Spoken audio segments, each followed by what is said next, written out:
Welcome to Wisdom Wednesday. My name is Joey. And my name is Judy, and this is your Worth It podcast. And we're just here to share with you a little bit of wisdom on this Wednesday. Last week we had the honor to share with you on trauma, and there'll probably be a part 2 or 3 or who knows. But this week we felt in our hearts to share with you on, the topic mental illness, because it definitely, we really feel that during the holidays it's something we would love to talk to you about.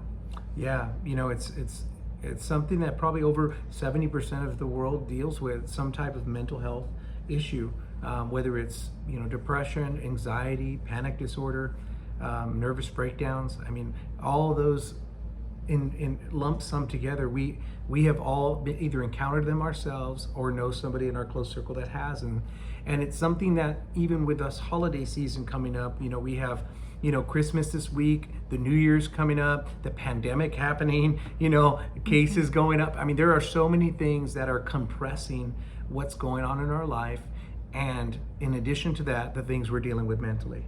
Yeah, for sure. And a lot of times, and it's really sad to say, but sometimes as Christians, we are afraid to confess that we may be struggling with mental illness, or it's something that's frowned upon. Mm-hmm. I remember a long time ago when I was first battling with depression, that I heard it said in church by a minister, "There's nothing sadder than a depressed Christian."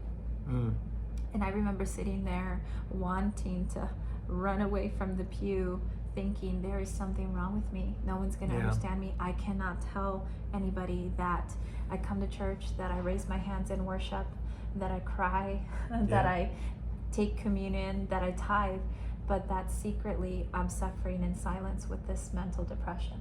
Yeah, there's definitely issues and concerns that as a church, and listen, my wife and I have been senior pastors of a church. We've been in ministry for, over 15, 16 years. And so we're in that category of people that have been asked to shepherd people. And it is something that's either not talked about in church or treated as a demonic thing. Right. And sometimes it is. And there are some things that there's elements of that involved, but for the most part, it needs to be talked about. It needs to be addressed, because we all struggle with it, myself included. And so you're not alone. There are people that are experiencing that, whether they're Christians or not, whether they feel like they're whole or not, whether they have degrees and jobs and different things going on. We all struggle with this at some point in our life. Right. Yeah, that's one of the things. Like, mental illness is not like, it doesn't just hit like a certain category. Like it's no respecter of persons, and we know, like, it's been a crazy year with the pandemic and so many things, and during the holidays, grief can be another thing that we deal with, and that can bring up some mental illness issues that we deal with, like overwhelmness and anxiety and so many things.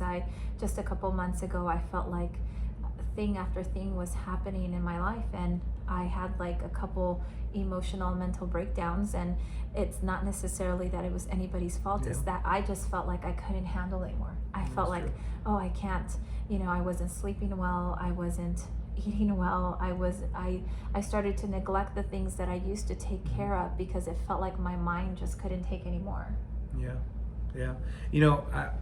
I've felt like describing it to me helped me understand that I struggled with it at a point, was when a counselor talked to me and said, hey, really depression most of the time is a frozen state or a stuck state. So either a frozen state in sadness, a frozen state in anger, of rage, frozen state in grief. Any of those things, being frozen or stuck in that state, brings you into a position of loneliness or sadness, or and really we all have experienced one of those things, and we all experience depression differently. Some of us withdraw and don't talk to anybody. Some of us isolate. Go and they isolate. Some of us go and eat our feelings, or don't eat at all, or exercise excessively, or stop exercising. For me personally, I work more. when my wife knows that I might be going through something, or I might be in a depressive state, she's like, "Man, you've been pushing it and grinding it more than normal. Is everything okay?" Because I talk less. I'll say, maybe you need to go boxing. Yeah, she'll say, maybe you go boxing, or she's also good at saying, maybe we need to go out. You need to take a pause. So let's go have a date. And so, but really, that's what's happened. I would start pushing into overdrive because I was trying to distract myself from my feelings. Yeah. There's just such power in confession, and I just want to encourage you with that you don't have to suffer in silence. You don't have to suffer in secret. Find a friend, a confidant, someone that you can share with, like, hey, even if you don't want to give details, but just say, like, can you pray for me? Like, or can we meet for coffee? Or finding free resources out there. You may be listening right now and say, hey, that's great. I need counseling, but I don't even have a job. I can't afford it. There definitely is resources out there online, if you look them up, that can be offered to you, sometimes for free over the phone, especially during this pandemic time. And that's really awesome. I love that people are doing that right now. Yeah. One of the places that's kind of a hidden place to get free counseling, two places that I just want you to uncover a rock for. And when we say counseling, listen, we're believers. We know that with Jesus, he is the chief cornerstone of our life and our faith. But alongside of that is counselors and people that can be there professionally, that are being given wisdom and a gift from God to help people walk through difficult situations. So a couple of the areas I just want to highlight to you to think about are, sometimes your church may offer free counseling. If you have a church that might be big enough, a lot of times either the pastor themselves or somebody on staff or somebody close within the staff or leadership does counseling or can support that way. So feel like you can get to a place where you can tell somebody there that you feel comfortable with about it. Second place, and this is where I personally found free counseling for myself, was through my job. I remember when I was working at Grand Canyon University, they had free counseling over the phone. So you could schedule it. I think I could talk to a counselor like 8 times or something like that for free over the phone. And so there's probably some hidden places that you have not looked that you can get that covered for you. Yeah, that's definitely great. I remember taking a few of those calls when you were working there. I was like, oh, sign me up. Yeah.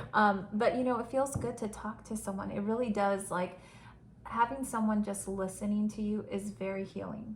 Absolutely. There is just so much healing in just having someone be able to say, I understand, or just listen. There's power in that. And maybe that's you being a friend for someone and just listening to them during this tough time.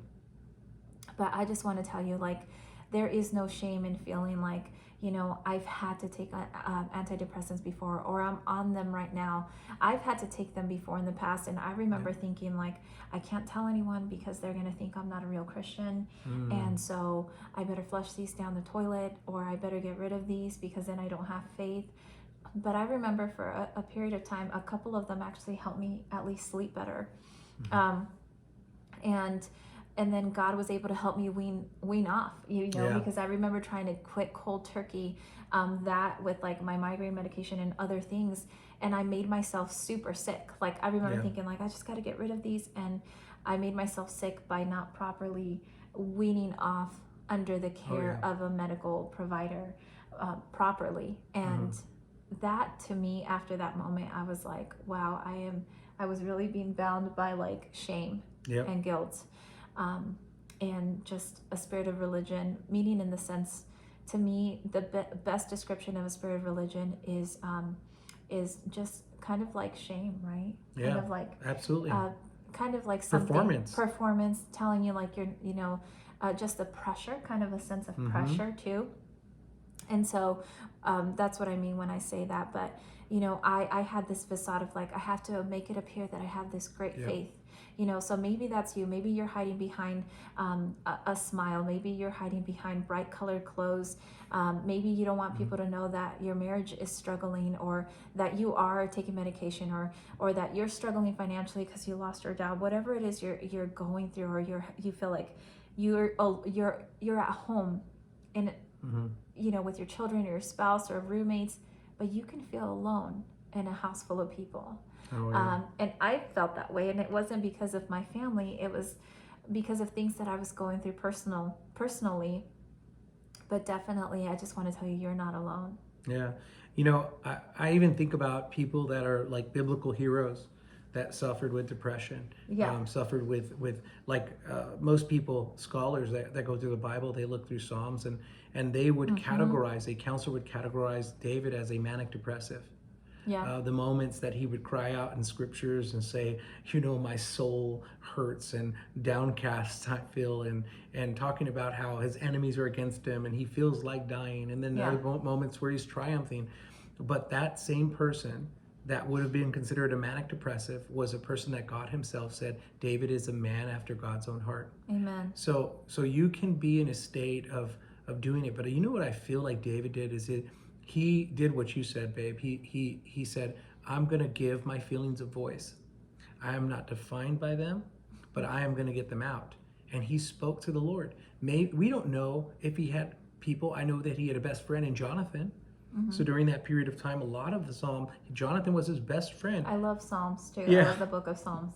And so, but that's why you hear like, it's like prayers, but then it's like, you know, declarations and then it's like fear and sorrow and all these things. It's like life. Yeah. It's life. It is. It definitely is life. And you know, with saying that, I feel like that's one of the things the enemy will try to make us feel like, make us isolate ourselves, make us feel like we're alone.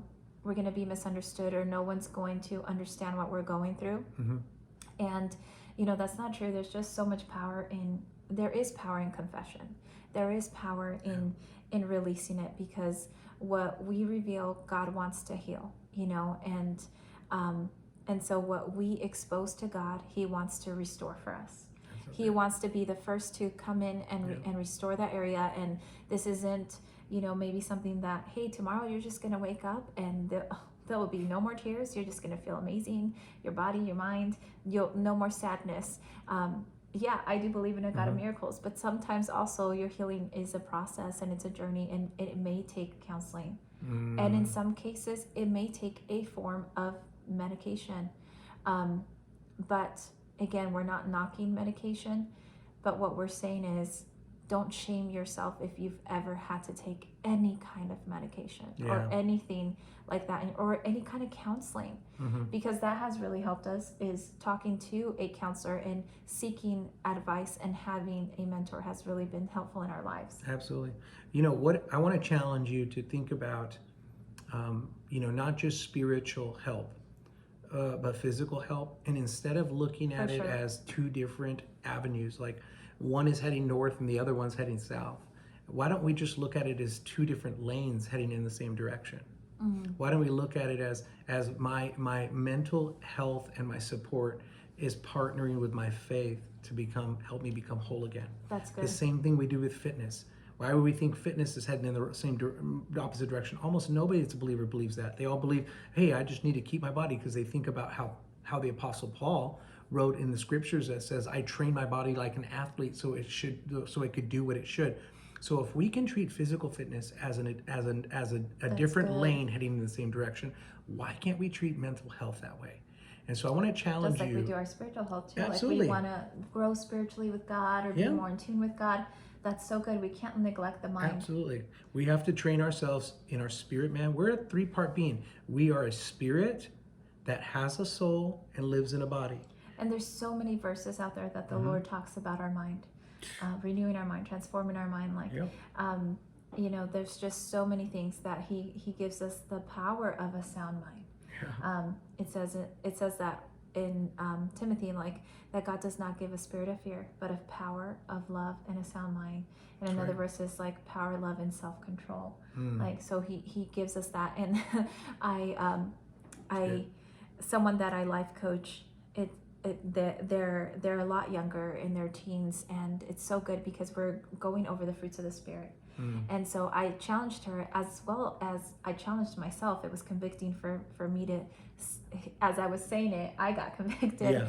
But I asked her, what fruit of the Spirit do you feel like you lack in and you need more? And every week asking the Lord, God, I need more of your self-control this week, the fruit of self-control, because I'm lacking, or I need more of the fruit of patience because I'm really lacking that. I don't really give that well, or I need more gentleness, or I need more peace. So whatever it is that we need, he gives it. It's available to us. Yeah. And we serve a God that doesn't judge us. We serve a God that is not afraid of our mess. He's not afraid of what's going to come out of our mouth, our minds. He doesn't judge us. There was moments where I felt like when I felt like I had an emotional mental breakdown, I felt like I couldn't pray. And you were saying this earlier about the Spirit that says that, the verse that says that the Spirit intercedes in moans and groans. And sometimes it was just like a yell or a cry. Yeah. And that's all I had that I felt like I could give. But God understands. That's right. He absolutely does. He cares. He's there in the moments when you've soaked your pillows in tears. He's there in the moments when you've yelled into the air in your car, or you banged your fists against something. He was there. And not only was he there, he was never ashamed of you in those moments. He was there, and he's in ever-present help in time of need. That's what the word says. So that means sometimes his help isn't meaning he's manifesting your body and taking over and keeping you from doing things. What that means is that he is inside of you, and he is comforting you. He is there consoling you. He is there hearing you. He is there on the other side of your victory. He's omnipresent. He can be in your future when you're whole and well and the place that you want to be, at the same time as he's present with you in a time that you're hurting and you're downtrodden. And that's what I love about the God that we have. We have a God that's there and not worried and not ashamed and not scared of your mess. Man, I got a lot of mess. I got stuff that probably a lot of people didn't know that I've dealt with. But I know that God was there with me, and not once was he ashamed of it. Not once was he said, that can't be my son. That one that I thought I gave him courage and triumph and a voice. He doesn't talk like that. He said, that's my son. I can't wait to console him. Yeah. I can't wait to help him. For sure. It's so amazing. There's moments, I think I was about 18 or 19 years old, the first time I felt like I got hit with like such a depression.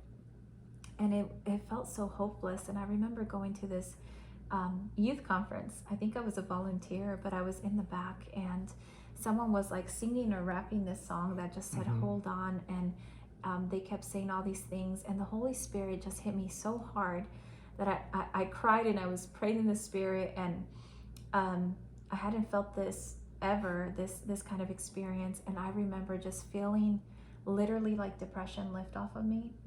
Yeah. Because I was really battling with suicide. I remember like getting sent from like a counselor to psychiatrist and telling my husband like, hey, I really am not feeling good. And you'll probably hear this on other episodes, but going through counseling or being admitted to a mental hospital and just all these other things. But so I wanted to share that experience to say we do serve a supernatural God that can touch you in an encounter with him. Absolutely. But then there's been other moments where depression has hit me, or I've had a nervous breakdown where my healing came through time with God.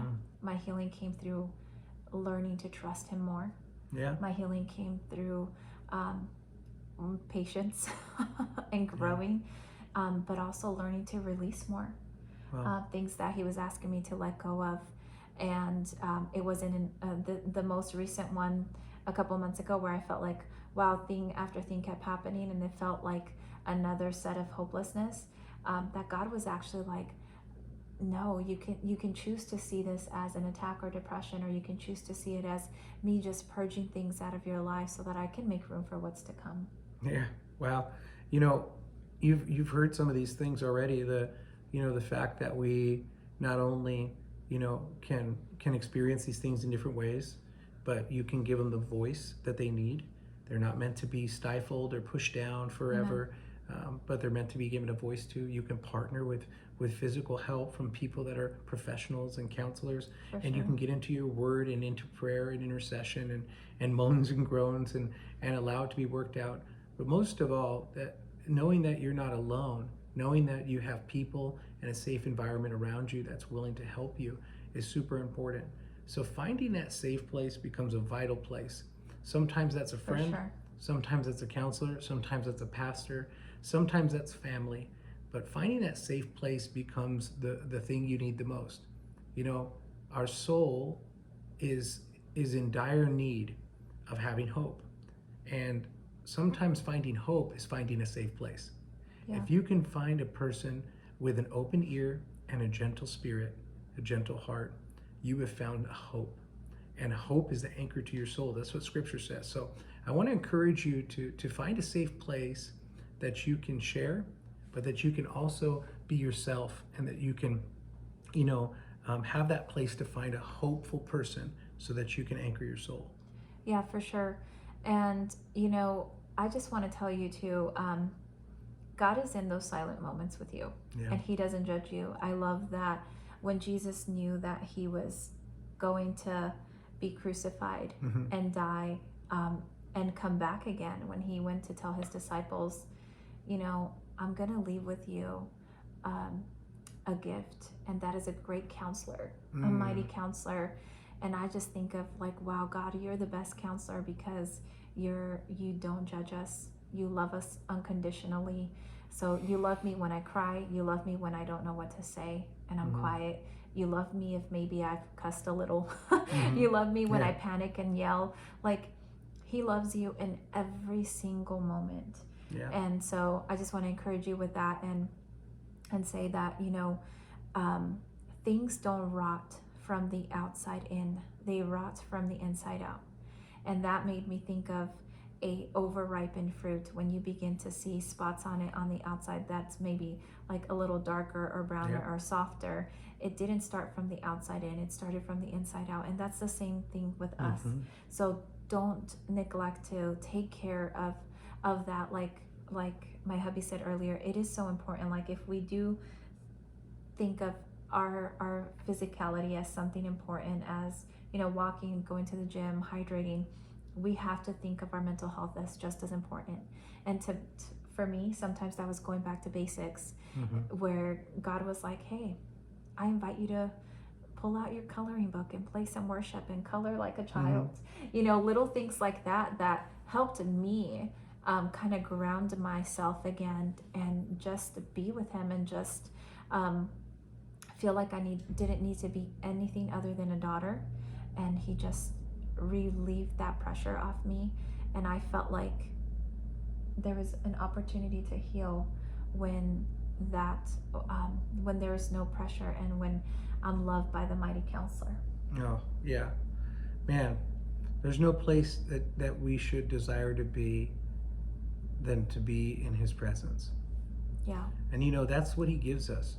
I would say to focus on progress, finding some peace in the midst of feeling stuck, frozen, or hurt.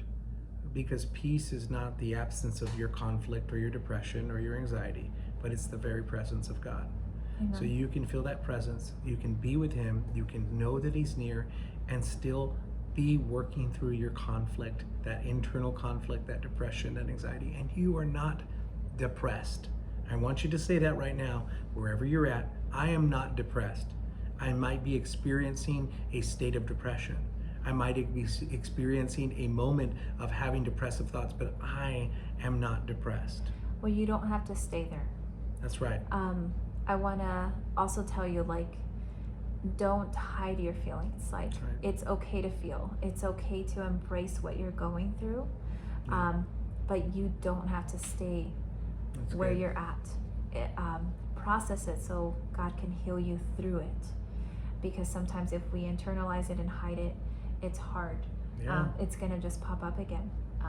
And so I want to read this over you guys and as we close. But Isaiah 61:3 says, "As for those who grieve over Zion, God has sent me to give them a beautiful crown in exchange for ashes, to anoint them with gladness instead of sorrow, to wrap them in victory, joy, and praise instead of depression and sadness." And that is so beautiful. I just invite you to put your name in that verse and declare it over yourself, that He wants to give you victory. He wants to give you joy and praise instead of depression and sadness. And if you're grieving for a lost loved one this holiday season, or maybe the loss of a relationship, maybe the loss of a job, maybe they'll just change. The grief of everything just change. It's a lot. And so I just declare victory over every area of your life, victory over areas that you felt stuck in, and especially I felt led to declare victory over anyone feeling any kind of confusion or racing thoughts. I just declare victory over that. Yeah. Do something kind for somebody. Yeah. You know, during this holiday season, do For something sure. kind for yourself. Yes. You know, sometimes we do things for everybody else and we forget to give ourselves a gift, which is sometimes the most important. But, you know, we want you to know, you know, every time you hear us and hear us sharing our stories, it's because we know that you're worth it. We want you to experience that worth too, you know, and keep joining us, keep tuning in. Yeah, you never know who needs it. You know, I carry these little notes in my purse, and wherever I go, the store, it could be Target, it could be a gas station, I'll leave a little note that has like a verse or encouraging note on the windshields of cars or random things, or you know, buy someone a coffee, leave someone a note, and you just never know who really needed it. Yeah. So you take care. You guys have a very Merry Christmas and a Happy New Year. And from our family to yours, yeah, we love you guys. we love you. Merry Christmas.